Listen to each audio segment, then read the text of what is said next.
Shiloh by Phyllis Reynolds Naylor. Chapter 7. David Howard's house is about twice as big as ours for about half as many people. Only him and his ma and his dad. Mr. Howard works for the Tyler Star News in Sistersville, and David's ma is a teacher. They're always glad to have me come down to visit, partly because David and I are best friends, and partly, I think, because their old house is so big the three of them get lost in it. It's got 2 floors, 3 counting the basement and 4 counting the attic.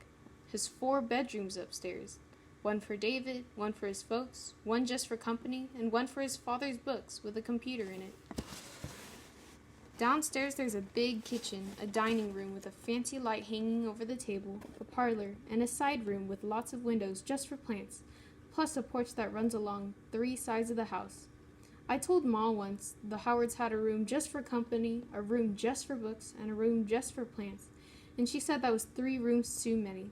First time I ever saw any envy in my ma. David says the house used to belong to his great-granddaddy, so I figure it'll get to be David someday. Like maybe our little house in the hill and meadow in the far woods will belong to me and Shiloh, except I'll probably have to share it with Darlene and Becky and whoever they marry, and that's a whole lot of people for 4 rooms. "Marty," Mrs. Howard says when I ring their doorbell. That sounds like church chimes. "We're so glad to see you. Come on in." She always means it, too. It's as though she thinks about me even when I'm not there. Then David comes whooping downstairs, carrying the helicopter that flies when you pull a string, and pretty soon we're out in the backyard, chasing around after the helicopter and telling each other what we've been doing the 6 weeks since school let out. I got to bite my tongue not to let on about Shiloh. We sit on the back steps and eat popsicles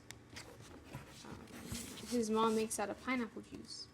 I tell David about the fox I saw with a gray body and a red head, and he tells me about his aunt's Siamese cat that yowls just for the pure joy of making noise. Then I tell him about Judd Travers and how mean he is to his dogs, not mentioning Shiloh, of course. And then David says he's got this surprise to show me. We go upstairs to his room, and David says he got a pet and asks do I want to hold it. "Sure," I tell him. "What is it?" "Sit down and close your eyes and hold out your hand," said David. I sit down on the edge of the bed and close my eyes and hold out my hands. I expect something warm and wiggly and furry to plop into my arms. Instead, I feel something cold and round and plastic, and when I look, it's a fishbowl with sand in it and a hermit crab scurrying around with a shell in its back. "This is a pet?" "My first pet," David says. "His name's Hermie. See all those shells in there? We bought them just for him. At night, he gets out of one and puts on another, just like changing clothes." I look at David, and I look at that crab in a fishbowl, and I want to tell him about Shiloh and how we run up and down the far side of the hill every day and roll in the grass and how he licks my face, but I can't tell him anything. Not yet. Not ever, maybe. Hermie's sort of fun, though. We get out David's old blocks, the kind you play with back in kindergarten, and we build this big maze with walls on both sides, and then we put Hermie in it. He skids along the maze, looking which way to go, and we laugh when he gets himself in a dead end. I guess any kind of pet's okay once you get used to it, but I wouldn't trade Shiloh for all the hermit crabs in the world. "When can I come up to your house?" David asks me when we put the blocks away. "I don't know," I tell him. "Ma's had this sort of headache lately, and she can't take any noise at all." Boy, I am sure asking for trouble with that one. "We could stay out on that big hill," David suggests. "Chase around in that field, play lookout." "Don't think we ought to till she's feeling better," I say. "I'll let you know. But I can come down here again next week, maybe." I tell Mrs. Howard I got to be home by late afternoon to help out, and she says surely I can stay for lunch, which is what I was hoping. I sit down at the table with placemats, which are little doll-sized tablecloths, one under each plate. Mrs. Howard's made us each a chicken salad sandwich with lettuce and tomato, and toothpicks with olives on top to hold it all together. David's ma is like that. I think it's because she's a teacher, always looking for ways to make something better than it is. She does the same with boys. She doesn't just leave us to eat by ourselves. My ma packs us a lunch and lets us eat it out in the woods. Mrs. Howard always sits down to eat with us and talks about grown-up things. Today, she tells us about how we've got some new people elected to office who are going to be more honest, she hopes, than the people they defeated, and how the county is going to be better because of it, and so will the whole state of West Virginia. David's ma thinks big. You can't just go on electing people to government just because they were friends of your father or grandfather, she says, chewing on a bite of celery. Mostly, I'm thinking about the food. I eat every bit of my chicken sandwich. I'm so hungry I don't even save some for Shiloh. Then I'm ashamed of myself. Mrs. Howard notices the way I pick up every little crumb, and she says, I've got enough chicken salad left for another half a sandwich, Marty. Would you like it? Sure would taste good on the walk back home, I tell her, and she sets right to work wrapping it up for me. Shiloh's dinner, I tell myself. But lunch isn't over yet. After the sandwich, there's tapioca pudding and chocolate-covered graham crackers, which I love almost as much as Christmas. I don't see any way to get the pudding to Shiloh, so I eat that. But I ask, can I take a couple cookies along to eat on the way home too? And she opens the sack and sticks in 6 cookies. Ma would have blushed with shame if she heard me ask this, but it seems I'm at the point where I'll do most anything for Shiloh. A lie don't seem like a lie anymore when it's meant to save a dog, and right and wrong's all mixed up in my head. Worse than that, when I leave David's house, I don't even head home. First, I go down the street to the corner store and ask Mr. Wallace does he have any sort of old cheese or lunch meat he can sell me cheap. I got 53 cents for the cans I collected so far that Dad turned in for me, and I show Mr. Wallace how much I got.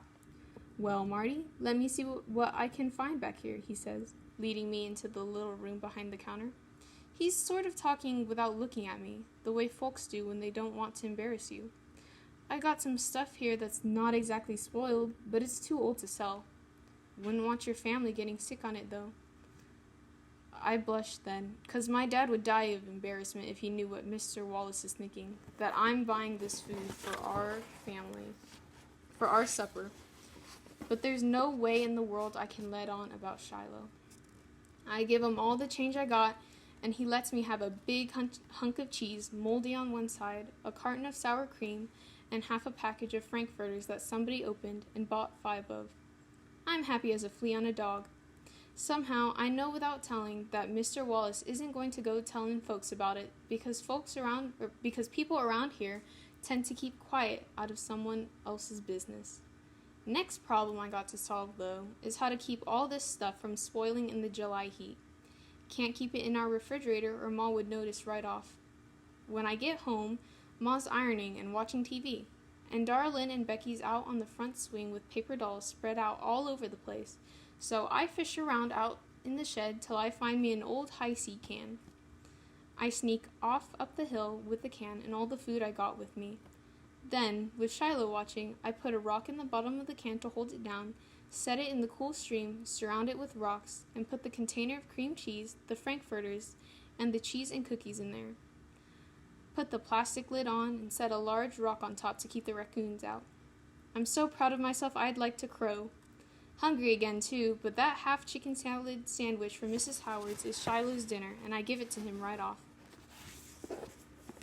After that, Shiloh and me go on a good long run over the meadow on the far side of the hill, and after I take him back, put fresh water in the pie pan,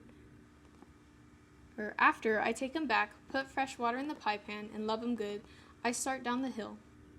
Halfway to the bottom, here comes Darlene. What are you doing up here? I ask her, heart starting to thump. Just wanted to see what you're doing, she complains. You go off up here every day almost. You leave Becky by herself while Ma's ironing? Becky's okay. She turns and follows me back down the hill. Shiloh, up in the pen, don't make a sound. That's how smart a dog he is. Well, I was looking for that snake again, but he's hiding from me good, I tell her. You still didn't get him? She asks, and when I look back, she's got her eyes to the left, then to the right. You didn't even take your snake stick, she says. She's a smart one, too. Got me a stick back up on the hill, I tell her. How many snakes you figure are up there, Marty? Oh, about 29 that you can see. Baby snakes all over the place, though, hiding. Growing into big ones all the time. Darlin's walking faster now, hurrying to get on by me, watching every place she sets her foot. I don't feel good about the lies I tell Darlin, or David, or his ma, but don't feel exactly bad, neither. If what Grandma Preston told me once about heaven and hell is true, and liars go to hell, then I guess that's where I'm headed. But she also told me that only people are allowed in heaven, not animals. And if I was to go to heaven and look down to see Shiloh left below, head on his paws, I'd run away from heaven, sure.